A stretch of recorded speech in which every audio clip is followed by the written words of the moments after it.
Assalamu alaikum, karibu na Mapishi Rahisi. Leo nawaletea recipe ya viazi vya rojo.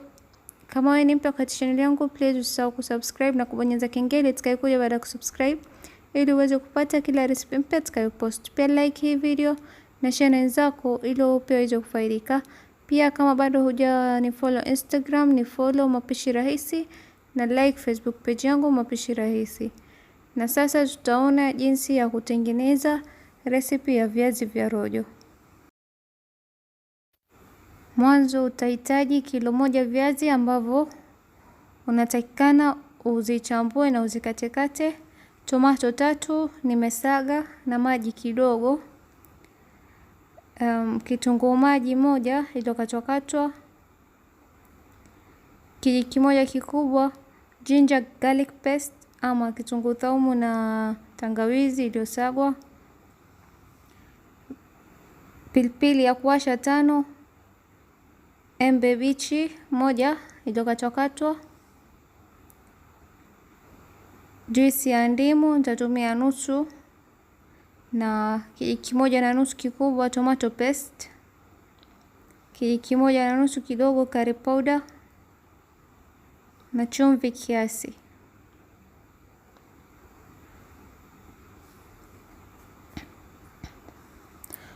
Kwenye sufuria weka maji, ongeza chumvi kidogo, alafu funika na uache ichemke.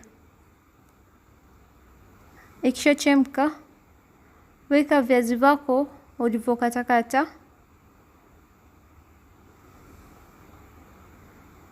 Funika tena na uache mpaka ive. Pika kama dakika 5 hadi 6.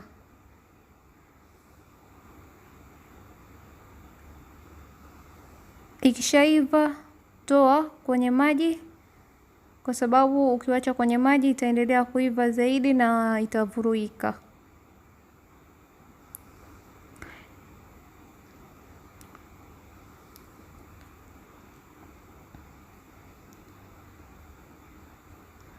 Na maji ambayo imebaki sitoa mwaga, nitatumia wakati wa kutengeneza rojo letu. Kwenye sufuria nimeweka robo kikombe mafuta, naweka kitunguu maji yangu nilokatakata, na nitaipika mpaka ianze kubadilika kala kidogo. Ikishaanza kubadilika kala, nitaweka mchanganyiko wa kitunguu maji na kitunguu saumu na tangawizi kijiko kimoja kikubwa, na nitachanganya vizuri.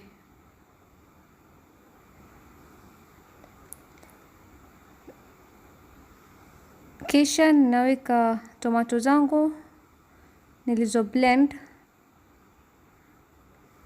alafu kwenye hiyo bakuli ya tomato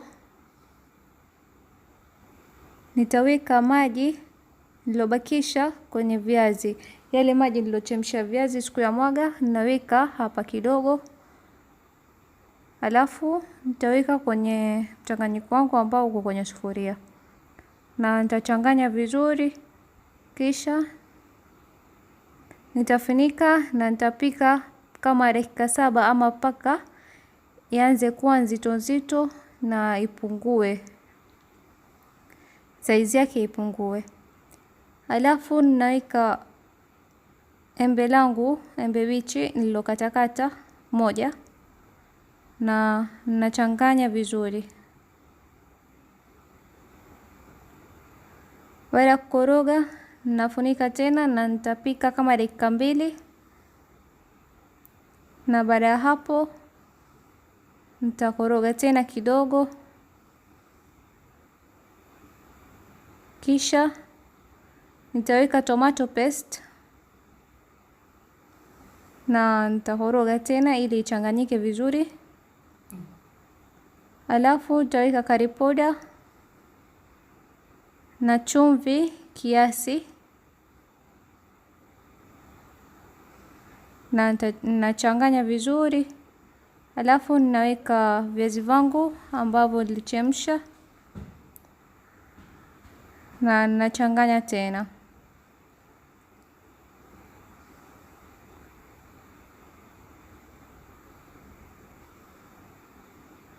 Kisha nitaweka maji yale yale ambayo niliachemsha viazi. Kwa jumla nimeweka maji kikombe kimoja. Ninachanganya vizuri, halafu ninafunika.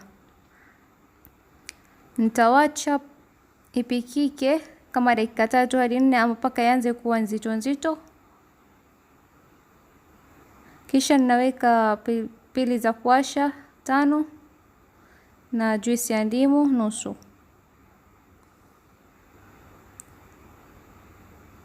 Nitachanganya tena vizuri.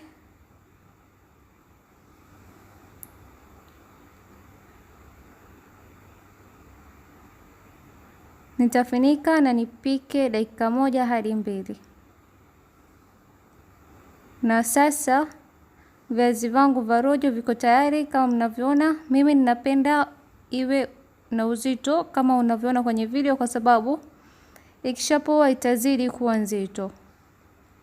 Kwa hivyo mimi ninatoa kwenye moto ikiwa hivi. Na sasa ninapakua kama mnavyoona. Kama mnavyoona, baada ya kutoa kwenye moto imezidi kuwa nzito.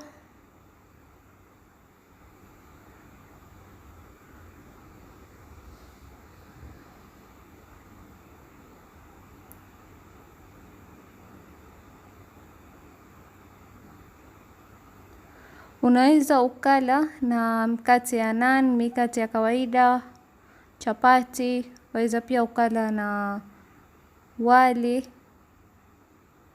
vile unavyopenda mwenyewe. Ni tamu sana na pia ni rahisi sana kutengeneza.